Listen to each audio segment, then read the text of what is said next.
High School is one of the 31,377 basic education Dinagat learners, with 142 public and 3 private schools under our care. We are serving 2,276 kindergarten learners, 14,998 elementary, 9,300 junior high school, and 4,803 senior high school learners. Also, this division is currently catering to 1,578 alternative learning system learners. With this number of learners, this division employs 1,471 teaching personnel, 169 non-teaching, 117 teaching-related, and 8 job order employees, composing the workforce of 1,757 hard-working men and women of DepEd Dinagat Islands. Our main business in DepEd is translating the curriculum into classroom practices or curriculum implementation. This office, although challenged since day one, remains committed to the goal of delivering accessible, quality, liberating, and safe basic education services amid trying times. The past year, our learning resource management played a very crucial role in the delivery of instruction as we slowly but surely transition from modular distance learning to in-person classes. For the school year 2021-2022, 18,522,471 pesos of our basic education learning continuity fund was utilized for the purchase and reproduction of learning activity sheets and learning materials for our elementary and secondary learners. We have also procured USB or the Universal Serial Bus on the go for 6,225 of our learners. Moreover, we have developed the Division LRMS portal, which was made available to provide an easy access to our teachers and learners of the quality assured learning activity sheets, storybooks, and diagnostic tests across all grade levels. And as of this date, we are in the process of procuring 2,654 tablets, which will be used by our learners for instructional purposes. Our latest reading audit reports, as with the rest of the divisions across the country, is alarming. The learners' reading performance is one of the areas most affected by the lack of teacher-learner interaction in the past 2 years.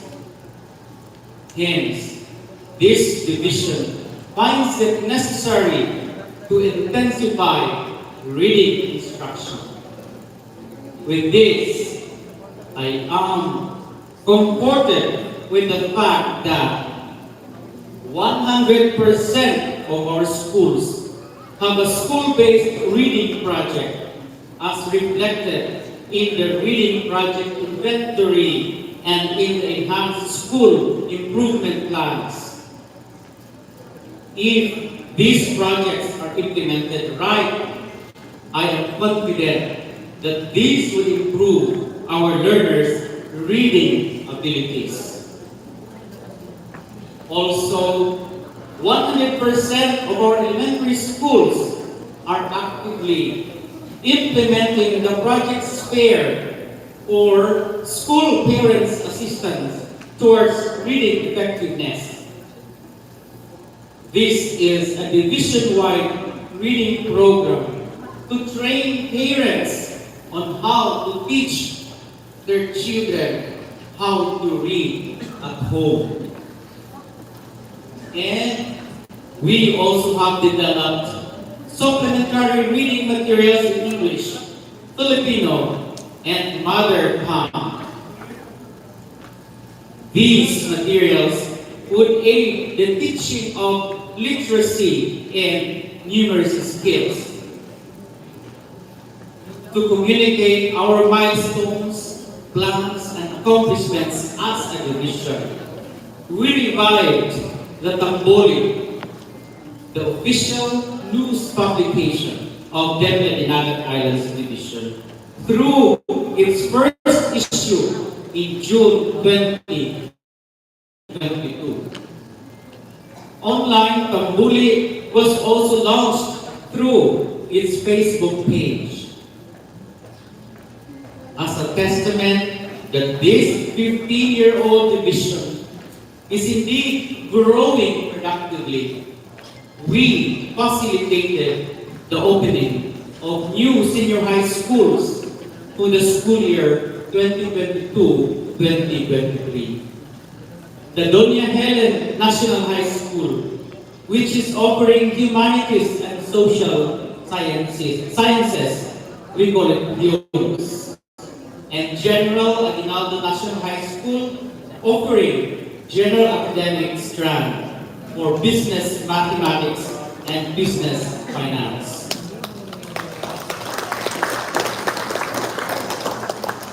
We also have additional senior high school programs for Del Pilar National High School, TBL, ICT, and CSS.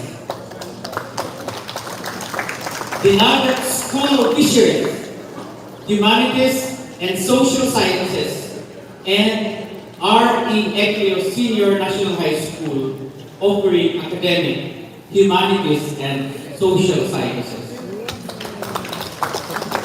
This is consistent with our goal to provide easy and equitable access to education. Consistent with our mandate to develop learners' lifelong skills, we have fostered linkages with our partners through the Joint Delivery Voucher Program for senior high school, which benefited 328 learners from 11 TBL schools. We also have a total of 74 learners as National Competency Level 2 passers for computer system servicing, bread and pastry production, and organic agriculture crop production. Finally, 3 of our teachers have passed the trainer's methodology level 1 for the school year 2021-2022. For our alternative learning system, this division reported a 95% passing rate for elementary, with 21 passers out of 22 qualifiers, and 94% for junior high school, with 259 passers out of 276 qualifiers. These graduates received certifications as program completers and diploma for the school year 2021-2022.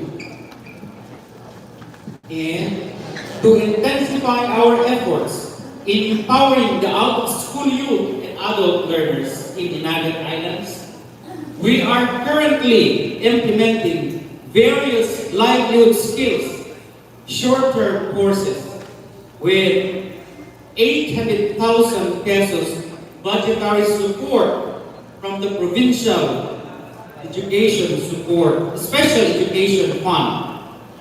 150 ALS learners all over the province are now enrolled in electrical installation and maintenance, dressmaking and tailoring, wellness massage, beauty care, and bread and pastry.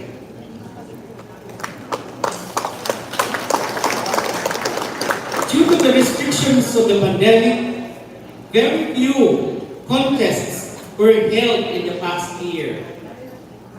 Nevertheless, our efforts to serve our learners the best way we could were compensated with their commendable performance in competitions. For the 2022 Regional Science and Technology Fair, or RSTF, LICHA, which is Research Proposal Competition, we got the second place for the Mathematics and Computational Sciences team category. This is composed of Raymond Lawrence R. Jimena, Reuben Saint N. De Los Reyes, Robert Marie A. Palma, and their coach, Dr. Nenio I. Ekre of Dress NHS. We also got the second place for the Life Science team category, composed of John Kenneth B. Arnan, Kaya Marie Ekle, Met Jelsi F. Pavillionar, and their coach, Ms. Brenda P. Pondo of, again, Dress NHS. Also, we got third place in the Physical Science team category with Michael Brian S. Alo, Cheryl Ian Jules B. Priambunanza, Danny Jr. B. Mangalaw, and the coach, Engineer Dorena Lawamon, again from Dress NHS. In third place for Mathematics and Computational Sciences individual category with Brian C. Hima and coach Dr. Nenio I. Ekle of Dress NHS. Congratulations. For the 2022 Regional DTI Competition Entrepreneur Quiz, our division was hailed as the grand champion. Imagine, regional level for Kian Jassy L. Bailon. Fifth place for Rajan T.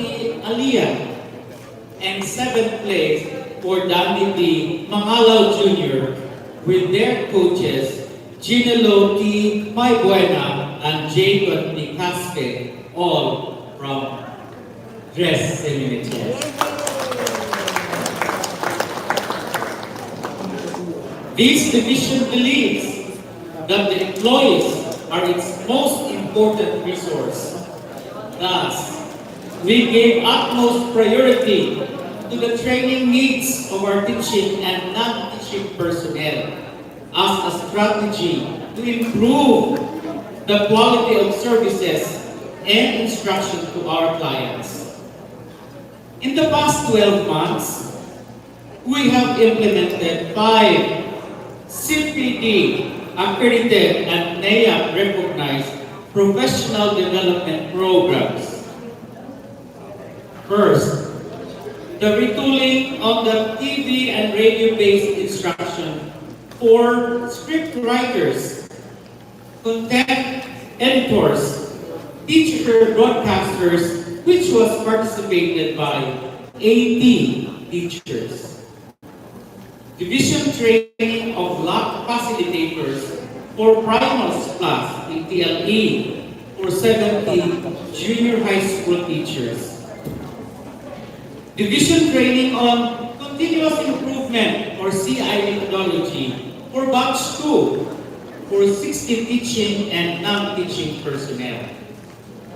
Division online training on proper handling of basic science laboratory apparatus for 96 science teachers.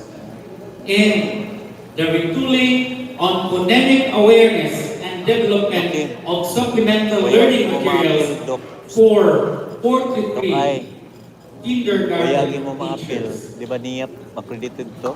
Moreover, Yan yung ganito. the teachers participated Waya in the webinar of trainers Isubmit- across isubmit mo? specialization in early grade science. Waya mapil. 38 MAPE teachers Nara din. were trained on Philippine folk dancing. Ay, ito na. 46 reading volunteers were trained on teaching beginning reading in partnership with Accord. 71 school paper advisors and campus journalists attended the journalism enhancement camp. This is a self-funded training in partnership with the provincial government to enhance campus journalism in the province. 32 ALS teachers were trained on teaching, learning delivery, and development of learning assessment.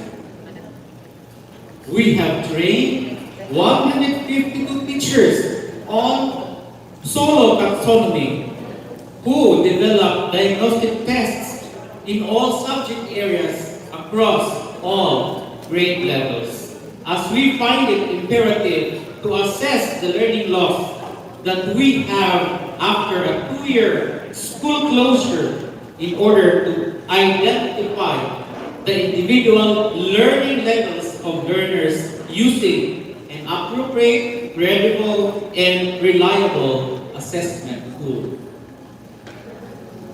This has helped us get a clear picture of the current state of our curriculum implementation. School heads were also reoriented on the conduct of group screening tests, the field e-reading, pre and post test, and functional literacy assessment test. And on our trust for inclusive education, we also oriented 65 elementary school heads on special education program. And 142 school heads, 142 teachers, and 142 ICT LIS coordinators were also trained on the SPED tagging of learners with disabilities.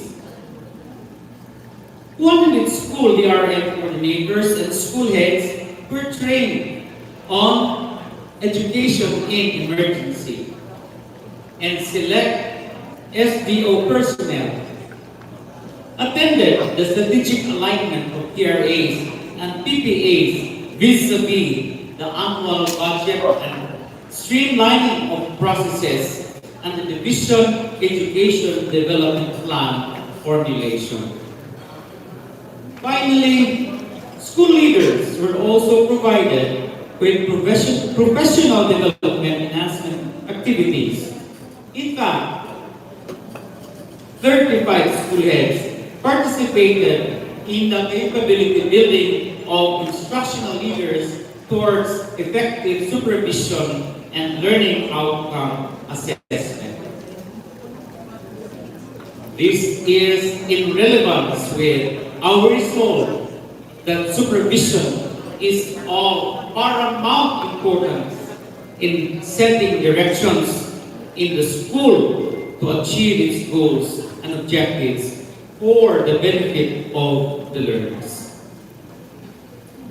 As a result, we have a commendable finish in the 2022 National Qualifying Examination for School Heads, having 6 passes officers.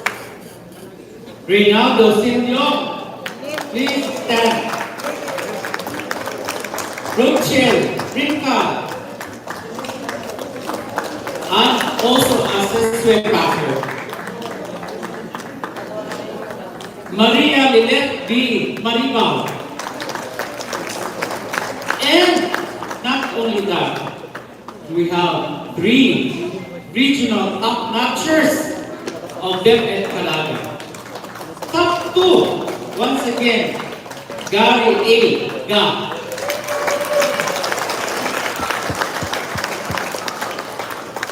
Top 4, Concord Albert J. Dinagat. And top 5, Dante Sarcos. The whole division is very proud of you.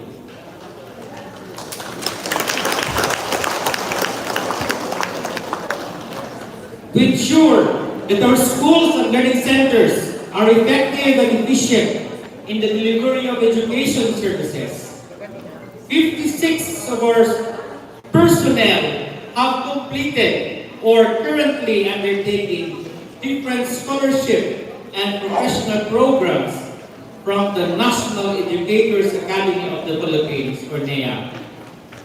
6 teachers for the Demo Fest on Educational Innovations, Technology, and Classroom Management. 9 teachers for Classroom Management, uncovering deeper layers of learning and supporting students with learning disabilities. 16 teachers for education in the virtual environment. 11 teachers for innovation in education. 11 teachers for safeguarding education, education continuity planning, and the whole school approach, innovation in education. And 3 for the training program for supervisors. The workforce of this division has continually grown over the years. This year, we have hired, reclassified, and promoted a total of 49 employees. Moreover,